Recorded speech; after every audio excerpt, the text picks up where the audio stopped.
নদিয়ার ছাপ্পা ভোটের ছবি এখন সোশ্যাল মিডিয়ায় ভাইরাল। তৃণমূলের এই নেতার দৌরাত্ম্যের কথা এবার আপনাদেরকে বলবো।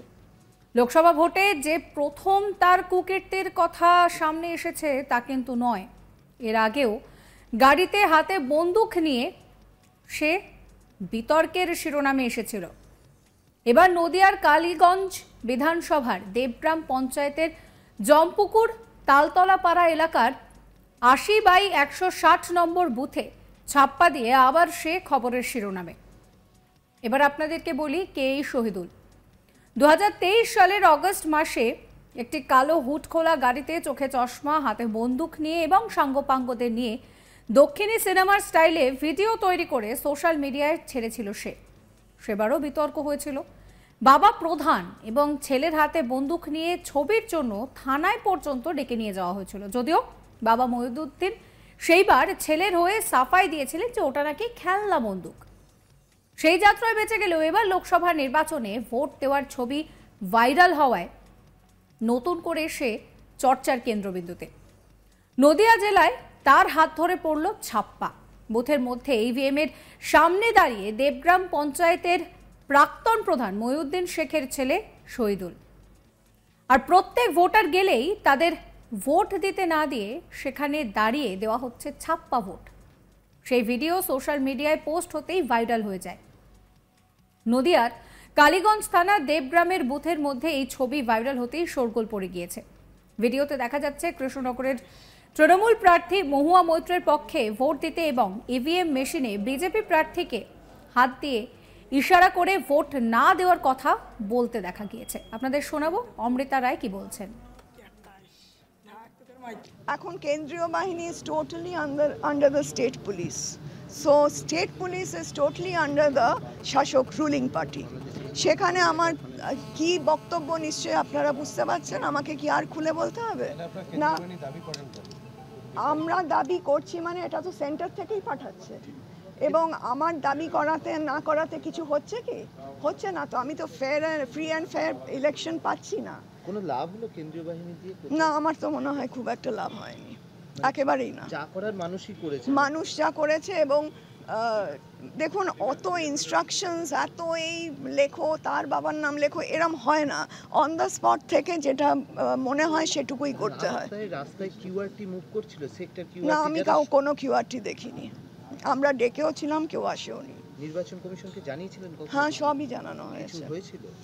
এখন শুনছি যেটা কমপ্লেন ছিল রাজীব শেখই তো, ওকে বোধহয় ডিটেন করা হয়েছে এবং হ্যাঁ, গৃহবন্দী করা হয়েছে। তা আমরা চেয়েছিলাম, আমি অ্যাটলিস্ট বলেও ছিলাম যে সেল ফোনটা যাতে ওর কাছে না থাকে। দেখুন, ফোন থাকলে আমি ঘরে বসেও অনেক কিছু করতে পারি। তো সেটাও হয়েছে কি হয়নি সেটুকু আমি কনফার্ম করতে পারবো না। তিনি আরো কি বলছেন শোনাবো আপনাদের। অভিযোগ মানে এটা তো একটা বাস্তব ঘটনা, সেটাই আমরা রিপোর্ট করছি। যেটা নাকি বিলকুমারিতে আমরা দেখলাম যে অস্ত্র নিয়ে, বন্দুক নিয়ে, কাস্তে, হাতুড়ি, যা সব নিয়ে ওরা ঘুরছে। এবং হ্যাঁ, রাইট, সব থেকে বড় জিনিস হচ্ছে ভোটার্সরা ভোট দিতে চাইছে। এটা মাইনরিটি এরিয়া, তারা দিতে চাইছে কিন্তু তাদের আটকে দেওয়া হচ্ছে। কেন? যদি দেওয়া হয় তাদের রাত্রিরে দেখে নেওয়া হবে, বা তাদের ভাই, বাবা, হাজব্যান্ড যারাই থাকে তাদের ওপর একটা অত্যাচার আসবে। তো সেখানে তারা কিন্তু ভোট দিতে পারছিল না। আমরা যখন গেছি খুব গন্ডগোল চলছে, মানে হই হই চেঁচামেচি চলছে। তখন আমরা বললাম তোমরা দিতে চাইছো কি? বলছে হ্যাঁ, দিতে চাইছি। তো সেখানে বললো যে আমরা দিতে চাইছি, প্রোভাইডেড আপনি আমাদের সঙ্গে যাবেন। সো আমি 1.5 কিলোমিটার ওদের সঙ্গে স্কুলে, হাই স্কুলে বুথ যেটা, সেটায় গেলাম এবং ওরা সেখানে ভোটটা নির্বিঘ্নে দিল। কিন্তু আমাদের যে এজেন্ট ছিল তাদের সরিয়ে দেওয়া হয়েছিল।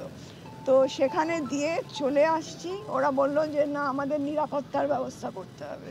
সেটা খুব স্বাভাবিক, কারণ এই রকম থ্রেট পেলে তো কেউ এমনি এমনি মানে প্রাণ দিতে রাজি হবে না, আর সেটা তো ঠিকও নয়। তো তাই জন্য আমরা একটা দায়িত্ব নিয়েছি, যখন সেটা পুরোপুরি করব।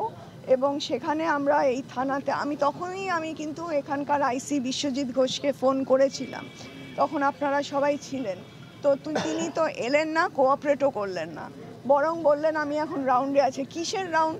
আমি যেখানে বিপদে রয়েছি, তুমি অন্য জায়গায় কিসের রাউন্ড দিচ্ছিলে, তো সেখানে আমি এখানে এখন এলাম, একটা এফআইআর আমরা লজ করছি। তো আমরা এখনও ওনাকে পেলাম না। অ্যাসিস্ট্যান্ট যিনি আইসি আছেন তার সঙ্গে কথা হলো, উত্তম সরকার নাম বললেন, অ্যাডিশনাল। আচ্ছা যাই হোক, উনি ছিলেন, উনি শুনলেন।